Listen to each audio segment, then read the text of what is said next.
नमस्कार दोस्तों, आप सभी को दिवाली की हार्दिक शुभकामनाएं एवं बधाई। वर्ष 2020 सभी के लिए काफ़ी परेशानियों भरा रहा कोविड-19 की वजह से। सबसे पहली मेरी आपके लिए शुभकामनाएं यही कि आने वाला वर्ष आपके लिए बहुत सारी प्रॉस्पेरिटी और बहुत सारी खुशियां लेकर आए।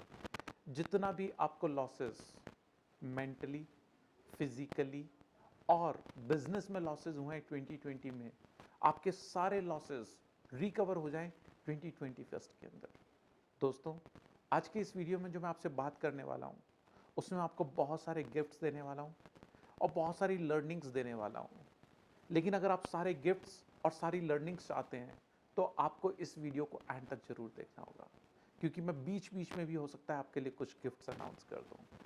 तो सबसे पहला दोस्तों, आप ये जानते ही होंगे कि दिवाली क्यों सेलिब्रेट की जाती है, लेकिन मैं आपको ये भी कह देता हूं, आप नहीं जानते कि दिवाली क्यों सेलिब्रेट की जाती है। हाँ, आप एक कारण जान सकते हैं, आप दो कारण जान सकते हैं, आप चार कारण जान सकते हैं, आप 8 कारण जान सकते हैं, लेकिन दिवाली सेलिब्रेट करने के कारण इससे भी कहीं ज्यादा है। अगर आप सभी कारणों को जानना चाहते हैं तो इस वीडियो को जरूर देखिएगा। एक जो सबसे मोस्ट फेमस कारण है, या जो एक सबसे ज्यादा जाना माना कारण है सोसाइटी के अंदर, भारत के अंदर, उसमें है कि उस दिन मर्यादा पुरुषोत्तम भगवान श्री राम अपना 14 वर्ष का वनवास पूरा कर कर अपने राज्य अयोध्या में वापस आए थे, इसलिए दिवाली मनाई जाती है। हां, ये बिल्कुल सही भी है, एक कारण ये भी है। अब इससे हमें लर्निंग क्या मिलती है उसको हम देखते हैं। जिस दिन भगवान राम का राज तिलक होने वाला था, उससे ठीक एक दिन पहले रात्रि के पहर में दूत आकर उन्हें बोलता है कि आपको आपके पिता ने याद किया है। और पिता अभी राजमहल में भी नहीं है, उस टाइम राजाओं के अलग से कोप भवन हुआ करते थे कि अभी माता कैकेयी के साथ आपके पिता कोप भवन में हैं। यह सुनते ही भगवान राम थोड़े से विचलित हुए कि इस समय माता कैकेयी और पिताजी कोप भवन में। वे वहां पहुंचते हैं। जैसे ही वो वहां पहुंचते हैं, पिता की दशा को देखकर वे हिल जाते हैं, घबरा जाते हैं, क्योंकि उनके पिता जमीन पर गिरे हुए थे और बेसुध थे। लगभग लगभग उन्होंने अपने पिता को ऐसी दयनीय स्थिति में कभी नहीं देखा था। चाहे गए और पिता से लिपट गए, बोले पिताजी आपको आखिर हुआ क्या है, ऐसी आपकी दशा किस वजह से है, बताइए मुझे, ऐसा क्या संकट आन पड़ा है। माता कैकेयी बोली ज्यादा घबराओ मत, कुछ नहीं हुआ है, फालतू ही परेशान हो रहे हैं। भगवान राम माता कैकेयी के सामने हाथ जोड़कर कहोगे, मां आप ही बताएं आखिर हुआ क्या है पिताजी को। यो बोले मैंने इन्होंने मुझे 2 वरदान दिए थे, मैंने मांग लिए तो परेशान हो रहे हैं। भगवान राम बोले, मां आप मुझे बताएं कौन से वरदान मांगे हैं आपने, जिनकी वजह से पिताजी की ये स्थिति हो गई। बोले ज्यादा कुछ नहीं है, तुम भी परेशान मत हो, तुम्हारे लिए 14 वर्ष का वनवास और भरत के लिए राज तिलक मांगा है। भगवान राम ने सिर्फ 3 शब्द कहे, बस इतनी सी बात। क्या कहा? बस इतनी सी बात। और अगले दिन पत्नी के साथ वनवास के लिए निकल पड़े। तो हमें जो यहां सीखने को मिलता है, अगर आज के बच्चों को पिता जरा सा भी कुछ कह दें, जरा सी भी बात कुछ कह दें, तो स्थितियां बहुत विकृत हो जाती हैं, स्थितियां बहुत खराब हो जाती हैं। भगवान श्री राम ने अपने जीवन में मर्यादा के श्रेष्ठतम उत्कृष्ट उदाहरण पेश किए, इसीलिए वह मर्यादा पुरुषोत्तम श्री राम कहलाए। आज अगर पिता जरा सा कुछ कह दे तो पिता के अगेंस्ट केस कर दें बच्चे। अगर पिता घर से निकलने को कह दे तो कह दें हमारा भी पूरा अधिकार है, अधिकार मांगने के लिए खड़े हो जाएं बच्चे। तो दोस्तों, एक जो सबसे बड़ी विपरीत स्थितियां हो गई हैं, लोग अपने कर्तव्यों की तरफ नहीं, अपने अधिकारों की तरफ ज्यादा ध्यान देने लगे हैं। अगर आप एक सच में स्ट्रांग परिवार, एक संगठित परिवार बनाना चाहते हैं, तो आपको अधिकारों से ज्यादा अपने कर्तव्यों की बात करनी होगी, अधिकारों से ज्यादा अपने कर्तव्यों की तरफ ध्यान देना पड़ेगा। और मैं आपको गारंटी से कह देता हूं, यह मेरा व्यक्तिगत एक्सपीरियंस है, जो व्यक्ति अपने कर्तव्यों को बहुत अच्छे से पूरा करता है, उसको जल्दी मिले, थोड़ा लेट मिले या और लेट मिले, सबसे ज्यादा अधिकार उसी व्यक्तियों को मिलते हैं जो अपने कर्तव्यों को बहुत अच्छे से पूरा करते हैं। यह तो एक कारण था कि दिवाली क्यों मनाई जाती है। दूसरा एक प्रमुख कारण यह माना जाता है कि दिवाली के दिन ही नारायण श्री कृष्ण ने नरकासुर का वध किया था, इसलिए दिवाली मनाई जाती है।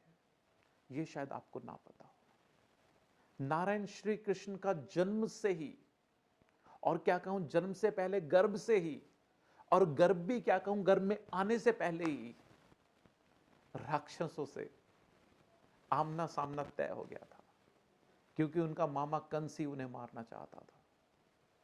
और भगवान श्री कृष्ण ने अपने पूरे जीवन काल में धर्म की अधर्म के ऊपर विजय के श्रेष्ठतम और श्रेष्ठकर उदाहरण पेश किए। उनका पूरा जीवन धर्म की विजय कराने में ही निकल गया। अब ये मेरा किसी धर्म से मतलब हिंदू, मुस्लिम, सिख, ईसाई, जैन, बुद्ध, पारसी इन धर्मों से नहीं है। धर्म का मतलब है नैतिकता, धर्म का मतलब है कर्तव्य। इन सबके बचाव के लिए श्री कृष्ण ने अपने जीवन को समर्पित कर दिया। हमें यह सीखना चाहिए, हमें देखना चाहिए। हम किसी धर्म विशेष से चिपक कर ना रह जाएं, हम नैतिकता से चिपक कर रहे हैं। हम नैतिकता से चिपक कर रहे हैं। हिंदू धर्म में ही और बहुत सारी मान्यताएं जिसकी वजह से दिवाली मनाई जाती है। एक ये कारण और आता है कि उस दिन समुद्र मंथन के दौरान लक्ष्मी जी का अवतरण समुद्र से हुआ था, इसलिए दिवाली मनाई जाती है। इसीलिए लोग दिवाली के दिन लक्ष्मी जी की भी पूजा करते हैं, साथ में गणेश जी की भी पूजा करते हैं, क्योंकि गणेश जी को प्रथम पूज्य माना गया है। और गणेश जी विघ्न हरण है, गणेश जी संकट हरण है, कि हमारे जीवन में आने वाले सभी संकटों से हमें मुक्ति मिल सके। और बहुत सारी जगह मां सरस्वती की भी पूजा की जाती है। बहुत सारे लोग दिवाली से नव वर्ष की शुरुआत भी मानते हैं। तो इस तरीके से बहुत सारी विभिन्न विभिन्न मान्यताएं हैं हिंदू धर्म में भी, जिस कारण से दिवाली मनाई जाती है। बहुत सारी जगह यह भी माना जाता है कि आज के दिन ही मां काली ने राक्षसों का वध किया था, इसलिए भी दिवाली मनाई जाती है। बुद्धिज्म में अलग रीजन है दिवाली मनाने के। वह लोग मां लक्ष्मी की पूजा करते हैं, इसलिए नहीं कि उन्हें लक्ष्मी प्राप्त हो, वह मां लक्ष्मी की पूजा इसलिए करते हैं कि सब मोह माया से वह लोग निवृत्त हो सके। जैनिज्म में अलग कारण है। जैसा कि दिवाली के आसपास लोग अपने घरों की सफाई करते हैं, जैनिज्म में दिवाली को अपने मन की सफाई का पर्व माना गया है, जिसको प्रचलन में धनतेरस कहते हैं। वास्तविकता में वह धनतेरस नहीं, ध्यान तेरस है, क्योंकि उस दिन भगवान महावीर स्वामी, जिन धर्म के जैन धर्म के 24वें तीर्थंकर और वर्तमान शासन नायक तीर्थंकर महावीर शुद्धोपयोग में लीन हो गए थे, पूर्णतः ध्यान में लीन हो गए थे, और कार्तिक मास के अमावस के दिन उन्होंने परम पद निर्वाण को प्राप्त कर लिया था। तो अपने मन में आने वाले विषय और विकारों से मुक्त होकर हम भी उस निर्वाण पद को प्राप्त कर सकें, इसलिए जैनिज्म में दिवाली सेलिब्रेट की जाती है। सिख उनके अपने अलग कारण हैं, क्योंकि सिख अपने गुरु हरगोबिंद सिंह साहब, जो जहांगीर की कैद से आजाद होकर ग्वालियर फोर्ट से अपने एम्परर में, अपने राज में वापस लौटे थे, इस खुशी में सिख लोगों ने दिवाली सेलिब्रेट की थी। और यह हमें यह मैसेज देता है कि गुलामी चाहे मानसिक हो, चाहे बाह्य हो, चाहे आंतरिक हो, गुलामी का मतलब गुलामी है। अगर आप अपना स्वर्णिम विकास चाहते हैं, आप अपनी एक्सपोनेंशियल ग्रोथ चाहते हैं, तो आपको बाह्य, आंतरिक और मानसिक हर तरह की गुलामी से अपने आप को मुक्त करना होगा। हम बाह्य गुलामी की तो बहुत बात करते हैं, लेकिन मैं आपको गारंटी से कह सकता हूं, आदमी बाह्य गुलामी से ज्यादा आंतरिक गुलाम है। हाँ, मैं मानता हूं कि बहुत सारी चीजें आपको बाहर के लोगों ने कही होगी कि तुम ये नहीं कर सकते, तुमसे ये नहीं हो सकता, तुम ये नहीं कर पाओगे, तुम नाकारा हो, तुम निकम्मे हो, तुम किसी लायक नहीं हो। लेकिन मैं गारंटी से कह सकता हूं, इससे ज्यादा बातें आपने अपने आप को कही हैं कि मैं ये नहीं कर पाऊंगा। चाहे आप कर देख लीजिएगा, आप अपनी लाइफ के इंसिडेंट्स कैलकुलेट कर लीजिएगा। तो गुरु गोविंद सिंह साहब की स्टोरी से हमें शिक्षा मिलती है कि हमें गुलामी से आज़ाद कर देना है अपने आप को। तो दोस्तों, इसी तरीके से आर्य समाज में जो दिवाली सेलिब्रेट की जाती है, उनके फाउंडर दयानंद जी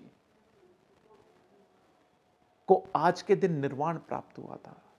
वह 13 बार उन्होंने इस चीज के लिए भरपूर प्रयास किया और वह इसके काफी नजदीक पहुंचकर वापस लौट आए। 14वीं बार में वह इस परम पद को प्राप्त कर पाए। तो उनकी इस जीवन से हमें ये सीखने को मिलता है, कई बार जरूरी नहीं है कि हमें फर्स्ट अटेम्प्ट में सफलता मिल जाए, क्योंकि उन्होंने भी 13 बार प्रयास किया और फेल हो गए, विफल हो गए। तो हम लोग क्या करते हैं, एक बार कोशिश की, 2 बार कोशिश की, 3 बार, 4 बार, 5 बार, 6 बार, 8 बार और छोड़ देते हैं। लेकिन दोस्तों, जितना बड़ा आपका टारगेट होगा, जितना बड़ा आपका गोल होगा, आपके जीवन में उतनी बड़ी परेशानी आने वाली है। और अगर आपका जीवन बड़ी परेशानियों से निकल रहा है, आपके जीवन में बड़े चैलेंजेस आ रहे हैं, तो मानकर चलिएगा वो बड़े चैलेंजेस नहीं है, आपके गोल बड़े हैं। क्योंकि एक छोटे से एग्जाम्पल से यहां समझना, और किसी को मैं डिप्राइव करने की कोशिश नहीं कर रहा हूं। एक कॉमर्स स्टूडेंट बीकॉम करना चाहता है, एक कॉमर्स स्टूडेंट सीए करना चाहता है। तो बीकॉम में ज्यादा चैलेंजेस आएंगे या सीए करने में ज्यादा चैलेंजेस आएंगे, ये बहुत क्लियर है। बीकॉम वो आसानी से कर सकता है, लेकिन अगर वो सीए करना चाहता है तो उसको चैलेंजेस ज्यादा आएंगे, क्योंकि उसका गोल बड़ा है। इसी तरीके से आपको अगर आपकी लाइफ में चैलेंजेस ज्यादा आ रहे हैं, तो इट्स वेरी क्लियर कि आपके गोल बड़े हैं। लेकिन बस आपको एक चीज का ध्यान रखना है कि आपको गिव अप नहीं करना है, आपको हार नहीं माननी है। क्योंकि जो हार कर भी हार नहीं मानते, उसी के गले में एक दिन जीत का हार पहनाया जाता है।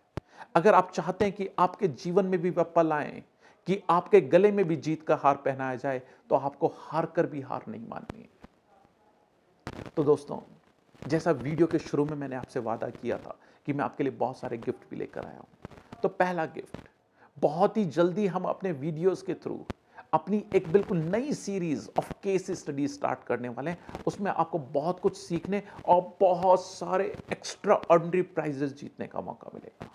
सेकंड गिफ्ट जो आपके लिए इस दिवाली का है, for the first time ever, for the first time ever, Pragya Institute of Personality Development is offering some discounts. पहला ऑफर आपके लिए जो है, हमारा जो फर्स्ट मंथ का फी है for the advance course of personality development and life skill management, that is 7,000 rupees.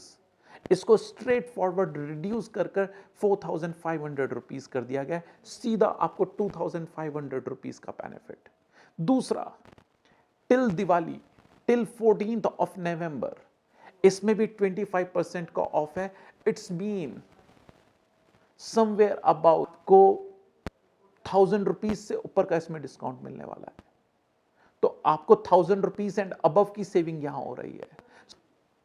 तो आपको 7,000 के अगेंस्ट में जस्ट 4,500 रुपीज पे करने हैं। 25% का आपको डायरेक्ट ऑफ मिल रहा है। तो है ना एक्स्ट्रा ऑर्डिनरी ऑफर। तो don't delay, book your seat today itself.